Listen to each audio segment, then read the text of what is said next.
বাবা, বাড়িতে এসে যেন শান্তি পেলাম। रुको जरा। এই পোড়ামুখো স্বামী, কে ওটা? ও হ্যালো ম্যাডাম, আপনি ভুল করে পাশের বাড়ি ঢুকে গেছেন, এটা আমার বাড়ি। সরি ম্যাডাম, কিন্তু আমার স্বামী তোমার ঘরে কি করছে? আমি কদম ভাবিকে ভালোবাসি, আমি ভাবিকে ছাড়া বাঁচবো না। কদম, তোমার বউকে আমার স্বামী বুকিং করে নিয়েছে। তাহলে আমিও তোমাকে বুকিং করে নেব সোনা বৌদি। ভালো হয়েছে, আমার স্বামী তোমার বউকে নিয়ে যাক, আমি তো তোমার আছি। কেন না, আমার বউকে আমি দেবো না। হয়, আমার বউকে ছাড়।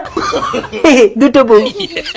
তা তুই গাছেরও খাবি গোড়ারও কুড়াবি? আমার বউকে দে, ছাড়, একদম খাবি না। না, কদম ভাবি শুধু আমার। ছাড় কেন, আমার বউ তো। আরে কি করছো? যে কোনো একজন ধরে টানো। আরে আরে কামড়াচ্ছে।